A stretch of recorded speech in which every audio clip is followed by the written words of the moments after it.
রাষ্ট্রীয় সফরে আমেরিকায় রয়েছেন ভারতের প্রধানমন্ত্রী নরেন্দ্র মোদি। এর মধ্যে তিনি মার্কিন প্রেসিডেন্ট জো বাইডেনের সঙ্গে বৈঠক সেরেছেন। এ বৈঠকের আলোচনায় বাংলাদেশ ইস্যুও ছিল বলে জানিয়েছেন ভারতের পররাষ্ট্রমন্ত্রী বিক্রম মিসরি।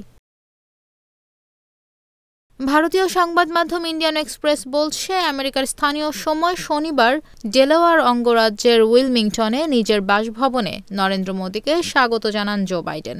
এরপর দুজনের মধ্যে বিভিন্ন বিষয় নিয়ে আলাপ হয়, তাতে বাংলাদেশ ইস্যুও ছিল। এর আগে গত মাসে বাইডেনের সঙ্গে ফোন আলাপে বাংলাদেশ নিয়ে আলোচনা হওয়ার কথা জানান নরেন্দ্র মোদি। এক্সে এক পোস্টে তিনি বলেছিলেন, বাংলাদেশে দ্রুত স্বাভাবিক অবস্থা ফিরিয়ে আনার ওপর গুরুত্ব আরোপ করেন তারা। পাশাপাশি বাংলাদেশের সংখ্যালঘু, বিশেষ করে হিন্দুদের নিরাপত্তা নিশ্চিত করার বিষয়ে আলোচনা হয়। এদিকে আমেরিকায় কোয়াড সম্মেলনেও যোগ দিয়েছেন নরেন্দ্র মোদি। কোয়াডের শীর্ষ সম্মেলনে দক্ষিণ চীন সাগর নিয়ে গভীর উদ্বেগ প্রকাশ করেছেন জোটটির নেতারা।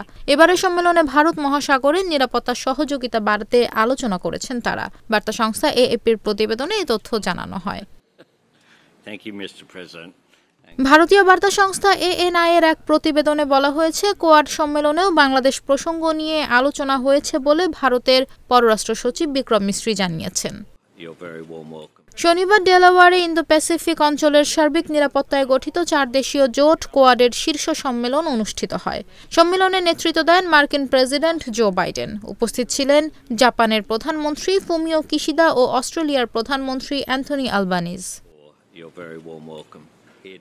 সামুদ্রিক নিরাপত্তা জোরদারে যৌথ কোস্টগার্ড অভিযান ও সামুদ্রিক পর্যবেক্ষণের পরিকল্পনা নিয়ে আলোচনা করেন কোয়াডের নেতারা।